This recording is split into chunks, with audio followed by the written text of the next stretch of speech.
আসসালামু আলাইকুম রহমতুল্লাহি বরকাতুহু।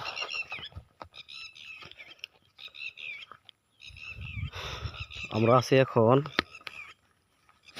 গ্রামের বাড়িতে। এখানে আসলে এমন এক দুর্গম চর এলাকা। অবশ্য এখানে সব রকম আবাদ মৌসুম হয়, বিশেষ করে ভুট্টার আবাদ হয়।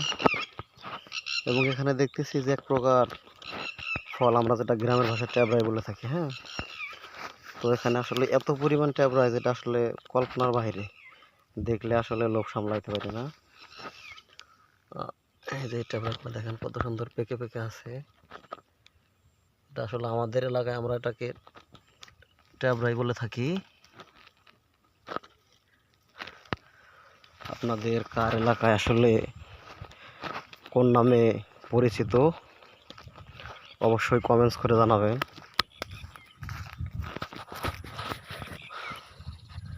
আসলে আমাদের এলাকাটা নদী ভাঙন এক এলাকা। আমরা আসলে নদীর এক কূল ভাঙলে অপর কূলে যা বসত করি। হ্যাঁ,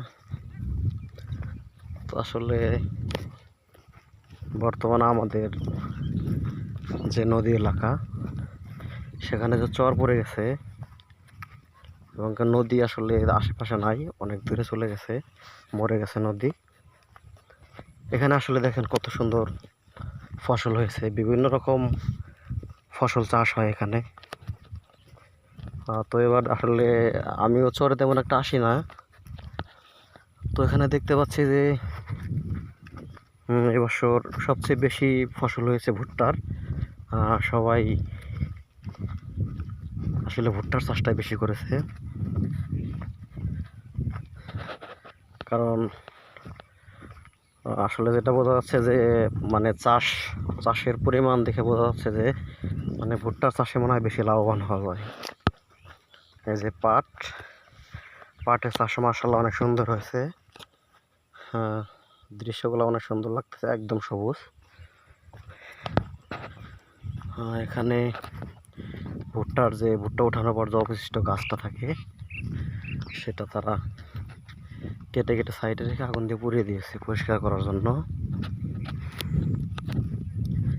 দেখেন, আমি আসলে যেদিকে ক্যামেরা ঘোরাচ্ছি সেদিকে শুধু ভুট্টার চাষ, শুধু ভুট্টার গাছ। এত পরিমাণ ভুট্টার ফলন হয়েছে আর চাষ করেছে মানুষ, যেটা আসলে কল্পনা করা যায় না। যেদিকে যাচ্ছি সেদিকে শুধু ভুট্টার গাছ। আর এটা এমন একটা দুর্গম চর এলাকা, এখানে কোনো মানুষ একা চলাফেরা করতেও মানে ভয় করবে, কারণ এখানে আশেপাশে কোনো বাড়িঘর নাই, মানুষজন খুব কম। এজন্য আসলে ভয় করাটা স্বাভাবিক। অনেক অনেক অনেক বড় চর এলাকা এটা। যে আমরা এখন মোটামুটি প্রায় 20-25 মিনিট হাঁটার পর আমাদের গ্রামের কাছাকাছি আসছি। হ্যাঁ, তো দেখেন এখান দিয়ে চরের মাঝখান দিয়ে ফসল নেওয়ার জন্য যে গাড়ি ব্যবহার করা হয়, সে গাড়ি চলাচল করতে করতে আসলে এই অবস্থা রাস্তার। এই দেখেন কত সুন্দর পাটের আবাদ হয়েছে, এগুলো অনেক সুন্দর, অনেক মাশাআল্লাহ মাশাআল্লাহ, একদম সবুজ প্রকৃতি। আবার দেখেন চরের মাঝখানে কিছু কিছু গাছও লাগিয়েছে, ইউক্যালিপটাস গাছ যেটা বলি আমরা। আবার এদিকে দেখতে পাচ্ছেন চরের এক সাইডে আসলে নদীটা ছোট হয়ে গেছে একদম। এই যে দেখা যাচ্ছে নদীতে অবশ্য পানি বাড়তেছে, বিধায় একটু স্রোত হয়েছে, স্রোত যাচ্ছে। এইটা দেখেন অনেক সুন্দর একটা জায়গা। এখন আমরা চিন্তায় আছি যে আসলে এই খালটা কিভাবে পার হব। হ্যাঁ, কারণ আমি ওই পাশে খাল পার হইতে গিয়ে আসলে হইতে পারি নাই, পর আমাকে নৌকা দিয়ে নিয়ে গেছে। আসলে এই খালটা কিভাবে পার হয়ে চিন্তায় আছি। হ্যাঁ, এখন দেখি যদি একটা নৌকা পাই তাহলে আমরা নৌকা দিয়ে পার হই নদীটা।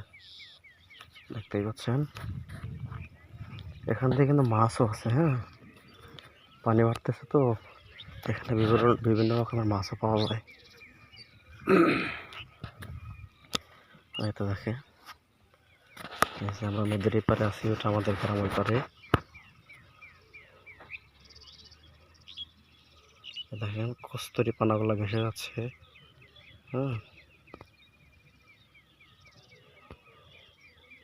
এই তো ওই পারে দেখা যাচ্ছে ওটা আমাদের গ্রাম। আমাদের গ্রাম অবশ্য অনেকটা ভিতরে যাওয়া লাগে আমাদের। ওই পাশে ছোট ছোট নৌকা আছে। ঠিক আছে, তো দেখি আমরা কোনো একটা নৌকাতে পার হইতে পারি কিনা। ঠিক আছে, অনেক ভালো লাগে অবশ্য নতুন পানি। তো ঠিক আছে, একদম বিকেলবেলা আসছি তো আমরা, সূর্যটা একদম ছোট হয়ে গেছে। এখানে একটা নৌকা আছে, আমরা চেষ্টা করবো দেখি এই নৌকাটা দিয়ে পার হওয়া যায় কিনা। ঠিক আছে, খোদা হাফেজ। ভিডিওটা একটু লাইক কমেন্ট শেয়ার করে দিবেন প্লিজ, যাতে সবাই দেখতে পারে। খোদা হাফেজ।